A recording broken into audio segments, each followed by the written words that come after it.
Is being hyper independent a good thing? Well, it depends on the circumstance. Hello, and today's insight is going to be about that. Well, actually, today's weekend insight is going to be about that.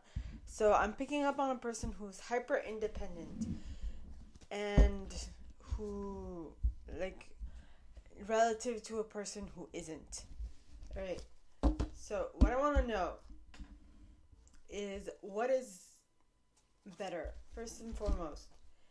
Is a person who's being hyper independent being a victor or a victim?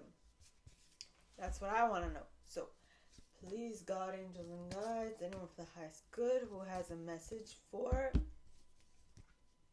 my collective, please come forward and share what headspace is this individual in. Are they in a victim or victor perspective? Please, God, angels, and guides, and you've got a creator perspective, which is great, which means a victor. And what that indicates is that they are in the right headspace. They know, they just have a hyper independent personality. Not that like impedes on anything else. It just they need their independence. And so when they see someone who doesn't necessarily need full independence, it kind of irks their chain, which is fine. I mean, there's nothing wrong with that, right? It's just a personal preference. So,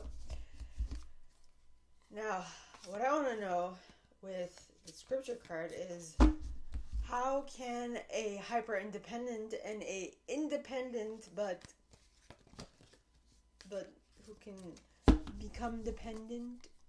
I mean, who's an independent person, not hyper, just how can a hyper independent person and an independent person cohabitate? So, please, God, angels, and guides, anyone for the highest good who has a message for my viewers.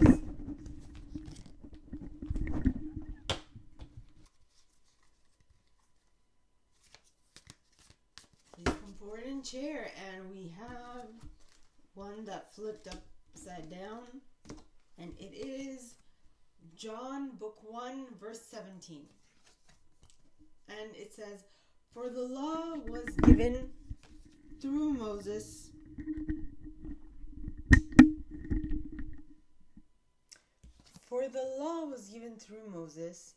grace and truth came through Jesus Christ. Okay. Well, what this tells me is that one, independent of the circumstance that I, depicted, being hyper independent is not a bad thing. But there's a difference between what Moses said and what Jesus said. Jesus was more about love, inclusion, and all those things. Now, not to say that it was implied with Moses, but it wasn't as deeply described as with Jesus. So this just says that hyper independence is not a bad thing. It's just a good thing to have, but then to be able to cohabitate in a committed relationship, you need to have a bit more affection. Not that this person doesn't have it, but I mean the counterbalance, the slightly more dependent, like the independent person, excluding the hyper independent person, is that the independent person knows where boundaries end and where the beginning of the other person's boundaries begin. So all in all, my question to you is, where does your boundary lie? What do you accept and what do you not accept in regards to dependence and independence, or hyper independence with that in that matter? So think about that.